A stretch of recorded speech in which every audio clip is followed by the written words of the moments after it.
Assalamualaikum guys, selamat datang kembali di Guru Gembel Channel. Apakah Baraya termasuk orang yang mau menguji keimanan Baraya dengan mendengar kisah penciptaan tetapi versi orang Maluku, khususnya Pulau Seram? Kalau Baraya setuju dan mau dengan tantangan itu, simak videonya sampai tuntas. Yuk kita mulai.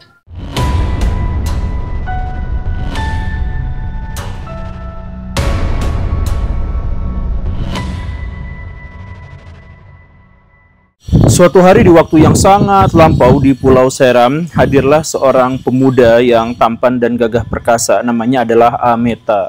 Dia tidak memiliki pasangan, dia juga tidak memiliki orang tua, karena orang tuanya adalah pisang. Ketika Ameta suatu waktu sedang berburu di satu tempat, dia menemukan ada seekor babi hutan yang nampaknya mudah sekali untuk diburu. Ketika dia mengejarnya, babi itu masuk ke sungai, ke rawa-rawa, dan kemudian tenggelam dengan sendirinya. Ameta yang merasa bahwa ini buruan yang terlalu mudah, ya segera saja mengambil hewan itu. Tetapi ternyata ada satu hal yang membuatnya heran. Ketika ditaring babi itu, ada sebongkah buah yang kemudian ia kenali sebagai buah kelapa. Buah kelapa itu kemudian dia bawa pulang, kemudian ketika babinya dimasak, buah kelapa itu dia simpan di pojokan rumah, kemudian ditutup dengan satu alas tertentu yang bermotifkan ular. Dia lelah setelah itu dan tidur, tetapi tidur itu cukup menggelisahkannya karena di dalamnya ada seseorang yang mengaku leluhur yang mengatakan bahwa kamu harus menyimpan buah kelapa itu di dekat hutan, karena buah itu akan segera tumbuh menjadi sebuah pohon yang besar. Ameta tidak berpikir apapun, dia langsung menyimpan buah itu di dekat hutan dan dia menunggunya beberapa hari. Tak disangka, ternyata hanya dalam waktu 3 hari saja, sudah ada pohon yang menjulang tinggi, pohon kelapa, lengkap dengan beberapa buahnya, ada juga bunga-bunganya. Dia naik ke atas, kemudian dia menyadari bahwa bunga pohon kelapa itu bisa menghasilkan cairan yang sangat manis. Ketika dia mencoba untuk memanennya, ternyata dia terluka. Jadi ada sedikit potongan di jarinya itu yang tergores dan akhirnya darahnya menetes ke bunga kelapa itu. Ya, tapi gak apa-apa, cuman sedikit saja. Kemudian dia memanennya dan esok harinya ketika dia sedang memeriksa kembali pohonnya, ternyata di atas pohon kelapa itu, di antara batang-batangnya, di tempat bunga seharusnya itu ada kemarin, itu sekarang ada bayi yang kecil, yang lucu. Bayi perempuan yang kemudian dia langsung namai dengan nama Hainuwele. Kita sebut saja namanya Hainu. Yang namanya itu berarti sebenarnya adalah dahan pohon kelapa. Hainu itu juga ternyata tumbuh dengan sangat cepat.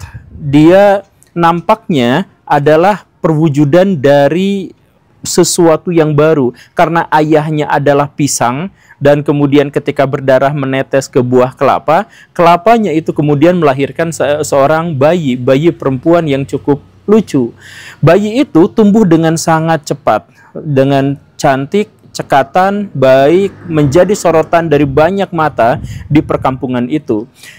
Sampai satu hal yang akhirnya cukup mengejutkan juga adalah bahwa anak kecil itu yang sedikit demi sedikit tumbuh menjadi lebih dewasa, itu punya sesuatu yang kelainan atau keistimewaan yang unik, dimana ketika beliau ketika anak itu itu yang dikeluarkannya itu adalah benda-benda berharga. Jadi semacam anting-anting emas, berbagai perhiasan, porselen dari Cina, kemudian ada gong, ada tembaga besi, ada pisau lipat, dan lain sebagainya. Pokoknya sesuatu yang dianggap berharga pada waktu itu di zamannya, itu bisa keluar dari nya si gadis ini. Dan si gadis ini pada akhirnya juga memberi kepada banyak orang itu bukan hanya barang-barang yang biasa, tapi semua barang-barang yang diinginkan oleh warga.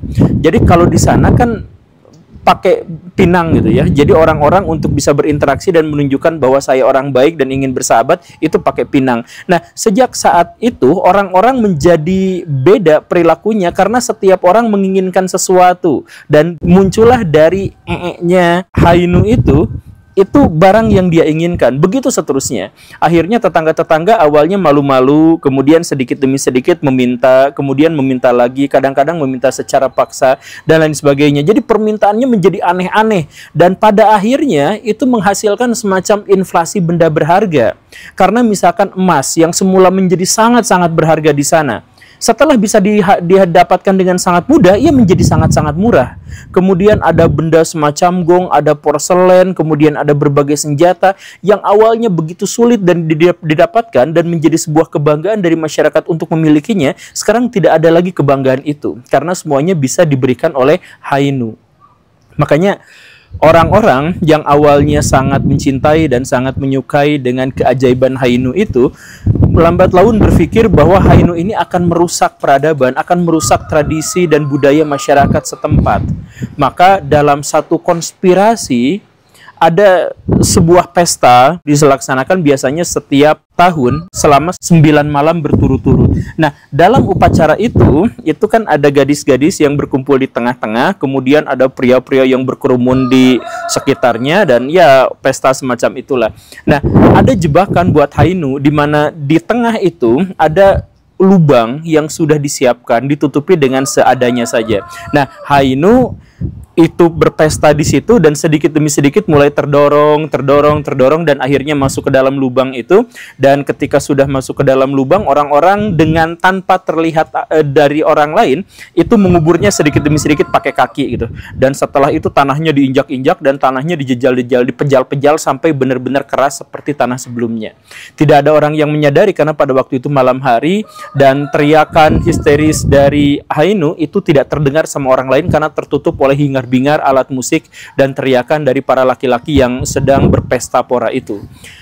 Esoknya, Ameta sang ayah kebingungan mencari di mana anaknya. Ternyata tidak ada satupun warga yang mengetahui itu, atau tidak ada satupun warga yang mengakui bahwa Hainu sebenarnya sudah meninggal dikubur hidup-hidup di sana, di acara pesta itu.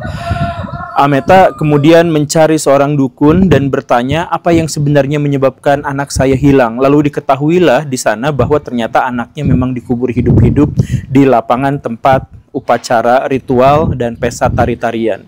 Ameta segera menggali tempat yang dimaksud itu, dan betullah di situ ada jasad anaknya yang sudah meninggal dunia, Hainu.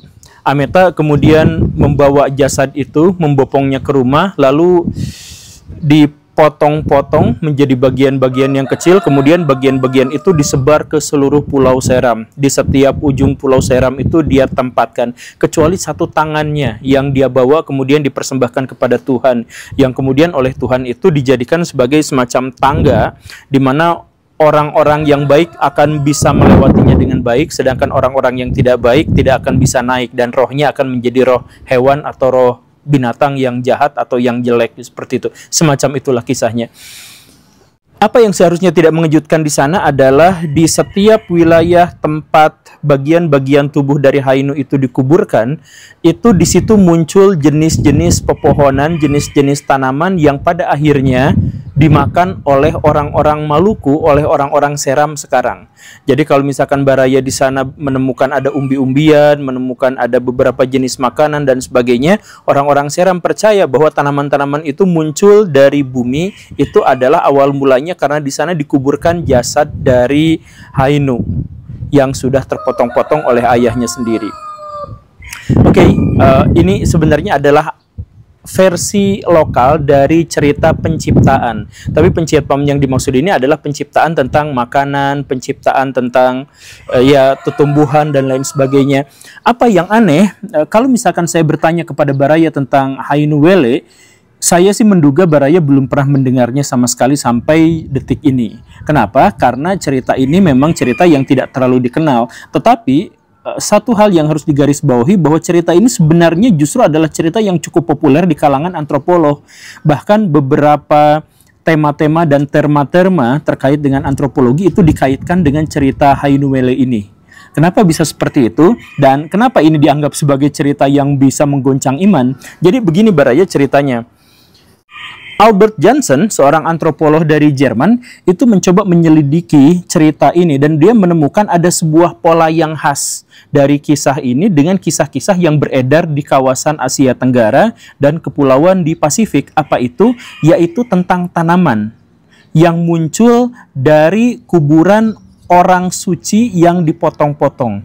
Ini memiliki banyak kesamaan di banyak wilayah. Nah, dia kemudian mengidentifikasi bahwa cerita ini sebenarnya adalah cerita yang menjadi sebuah perumpamaan dari proses transisi masyarakat yang awalnya memuja laut menjadi memuja bumi. Dari yang awalnya itu berlayar untuk mendapatkan ikan, kemudian bercocok tanam. Jadi diperkirakan cerita ini dimulai dari zaman Neolitikum, di mana orang-orang di Kepulauan Seram secara khusus itu menemukan teknik budidaya tanaman sehingga dia tidak lagi harus mencari makanan ke tengah laut. Nah, ini penting sebenarnya dalam cerita ini karena apa? Karena ini sebenarnya merepresentasikan sebuah gejolak keagamaan dan gejolak kebudayaan yang pada waktu itu bercampur baur dan akhirnya menghasilkan kebudayaan yang baru. Jadi kalau misalkan Baraya analisis atau setidaknya inilah yang dipahami oleh Johnson, dia itu pikirannya kayak gini. Ayahnya, Ameta, itu lahir dari buah pisang. Buah pisang itu sebenarnya adalah buah asli dari Kepulauan Maluku yang menegaskan bahwa Ameta dalam hal ini adalah merepresentasikan orang asli Maluku.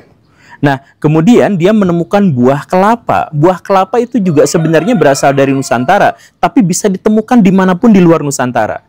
Jadi mau di pegunungan, mau di pantai, itu ada buah kelapa itu kan. Nah, ini sebenarnya merepresentasikan orang-orang yang sebenarnya berpikiran terbuka. Ada di sekitaran Seram mungkin, tetapi juga ada dari luar sana, tapi yang jelas dia bisa berkomunikasi dengan siapapun. Cerita bahwa Ameta menemukan kelapa yang tidak pernah dia kenali sama sekali, itu sebenarnya adalah menceritakan tentang ada seseorang dari orang lokal yang bertemu dengan orang di sekitaran situ yang luar, yang orang itu kemudian terbuka terhadap sebuah peradaban dan kemudian membawa masuk peradaban-peradaban yang lain. Nah, ini pentingnya di sini Baraya. Jadi kisah Hainuwele yang kemudian dan kemudian menghasilkan barang-barang yang berharga, coba Baraya cek. Barang-barang yang berharga yang dimaksud itu adalah kebanyakan barang-barang yang berasal dari Cina. Porselen Cina, kemudian gong, kemudian alat-alat dari emas, dari tembaga, dan perhiasan-perhiasan dan sebagainya, termasuk pisau lipat dalam hal ini kebanyakan dari Cina. Jadi nampaknya Hainu ini adalah orang Cina, misalkan ya, orang Cina yang datang ke sana, kemudian memperkenalkan barang-barang itu, sehingga membuat orang-orang menjadi rusuh. Dan fakta bahwa dia keluarnya dari dalam beberapa versi yang lain di Pulau Seram itu keluarnya dari dari darah menstruasi atau semua yang oleh masyarakat dianggap menjijikan gitu. Nah, ini sebenarnya maknanya adalah bahwa sebenarnya orang-orang pada waktu itu menganggap bahwa barang-barang dari Cina itu berharga, itu penting, itu hebat, tapi tidak menganggapnya sebagai sesuatu yang baik. Itu berasal dari sesuatu yang buruk, dari sesuatu yang najis, dan ketika kita miliki itu akan menajiskan. Dan terbukti setelah warga Seram itu memilikinya, maka struktur sosial dan semua yang dimiliki sebagai tradisi oleh masyarakat Seram itu jadi rusak gitu. Dan ini juga menghasilkan korupsi, itu juga menghasilkan ketidakbersyukuran, itu menghasilkan kecemburuan, dan akhirnya konflik. Ketika semua orang mendapatkan barang-barang berharga dari luar, benda-benda berharga dari lokal akhirnya menjadi tidak berharga. Dan bahkan barang-barang yang dari luar pun sama-sama menjadi tidak berharganya. Coba bayangkan Baraya memiliki emas dan itu dianggap sebagai sesuatu yang wah, dan Baraya bisa memamerkan kepada semua orang, dan Baraya sebenarnya bisa menggunakan itu untuk segala jenis keperluan, bisa ditukarkan dengan sesuatu yang lebih bermanfaat gitu ya, lebih fungsional dan sebagainya, ya bisa. Tapi setelah datang orang Cina itu, Hainu itu, dia kemudian membawa serta emas itu, dan pada akhirnya semua orang sudah tidak lagi membutuhkan emas karena semuanya sudah memilikinya. Atau misalkan dia membawa porselen yang sebenarnya itu sangat berharga, tetapi pada akhirnya juga ketika semua orang sudah memilikinya, dia tidak lagi berharga. Nah, pikirannya kan adalah pikiran yang semacam itu gitu. Jadi makanya direpresentasikan sebagai itu. Dan ini juga sebenarnya adalah semacam metafora dari perpindahan orang-orang dari yang memuja laut berubah menjadi memuja dewa bumi. Jadi Di beberapa episode yang lampau terdahulu, saya kan menjelaskan bahwa dewa itu ada 3 jenis. Ada dewa langit, ada dewa bumi, ada dewa laut. Dewa langit itu adalah representasi dari orang-orang yang hidup mengembara. Karena yang hidup mengembara itu tidak dinafkahi oleh kehidupan yang tumbuh di bumi. Dia tidak bercocok tanam budayanya, tapi mengembara. Karena itu mereka itu sangat memuja langit sebagai dewa yang menghujankan bumi, yang menurunkan air hujan ke bumi, sehingga memunculkan tumbuhan. Jadi orang-orang pengembara itu pindah dari satu kawasan yang banyak hewannya dan banyak tumbuhannya, kemudian setelah kering dia pindah lagi ke tempat yang lain. Nah, dia tidak memuja tempatnya, dia memuja langitnya. Kan begitu. Makanya nanti perwujudannya biasanya menjadi dewa petir. Makanya di episode yang lampau misalkan kita jelaskan dari orang India kuno sampai orang Skandinavia itu pemuja petir semuanya. Dari Zeus Pitara, kemudian dari Thor, Odinson gitu ya. Kemudian dari macam-macam dewa Indra itu semuanya adalah dewa petir karena itu adalah dewa-dewa pengembara. Dari Iran misalkan yang seperti itu. Nah, kemudian ada juga dewa bumi. Dewa bumi itu merepresentasikan kesuburan dan orang-orang yang hidup sebagai petani. Mereka memiliki sistem dan teknologi pertanian yang layak dan memadai. Mereka sebenarnya hidup lebih mapan dan lebih bahagia, tetapi mereka resisten terhadap serangan dari luar. Karena mereka itu hidupnya sudah nyaman dan tidak mengembangkan teknologi persenjataan yang memadai. Jadi karena itu kalau misalkan ada serangan dari luar, mereka biasanya bergabung gitu. Jadi kalah, terus ya udah melebur gitu. Sama seperti terjadi di India, di Indonesia dan di mana-mana. Di Indonesia juga kan sebenarnya ada yang memuja dewa bumi. Di antaranya adalah orang Sunda gitu ya, Seri Pohaci gitu ya. Kemudian ada dewa. Nah, mereka itu adalah memuja bumi dan karakteristik mereka sama gitu. Karakteristik mereka itu mapan, nyaman, malas karena sudah ada penghidupan di sana. Kalau diserang ya mereka kalah, tapi akhirnya mereka melebur bersama orang yang menyerangnya. Itu kan karakteristik orang Sunda gitu ya, yang semacam itu gitu. Nah, dewa ini biasanya digambarkan sebagai perempuan. Makanya orang-orang Jawa yang mayoritas petani itu memujanya adalah Nyi Roro Kidul yang adalah perempuan. Begitu kurang lebihnya. Nah, kemudian ada satu dewa lagi yang disebut sebagai dewa laut. Nah, masyarakat Nusantara secara umum yang di pesisiran atau yang ada di kawasan timur Nusantara, itu sebenarnya adalah orang-orang yang memuja dewa laut. Yang di episode lampau juga sudah dijelaskan namanya adalah Tagaroa. Nama Tagaroa ini kemudian dalam bahasa modern bisa menjadi Galuh, bisa menjadi Tagalog, bisa menjadi Tenggarong, dan bisa menjadi Tenggara. Nama istilah Tenggara itu sebenarnya dari dewa laut Nusantara kuno itu. Nah, dewa laut Nusantara inilah yang nampaknya ditinggalkan oleh masyarakat Pulau Maluku, di Kepulauan Maluku khususnya Pulau Seram ini, dan kemudian berpindah menjadi memuja dewa-dewi bumi.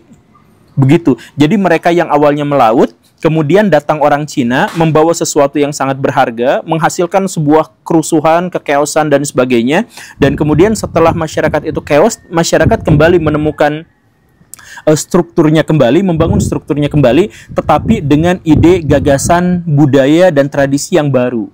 Nah, diantaranya adalah orang-orang dari luar itu memperkenalkan budaya bercocok tanam. Makanya di situ diceritakan bahwa Hainu itu dipotong-potong oleh Ameta, kemudian disebarkan ke seluruh pulau, dan kemudian dari situ tumbuhlah tanaman-tanaman yang bisa dikonsumsi oleh orang-orang Seram. Sejak saat itu orang-orang Seram makan dari situ, bukan dari laut lagi. Jadi mereka tidak lagi memuja Tagaroa, tetapi akhirnya mereka memuja dewa bumi. Sebelum nanti kedatangan Islam, Hindu, Buddha, Kristen, dan lain sebagainya datang ke sana, orang-orang pada akhirnya menyadari bahwa dewa yang lebih utama yang harus disembah dan dipuja itu adalah dewa bumi karena mereka menumbuhkan tanaman-tanaman.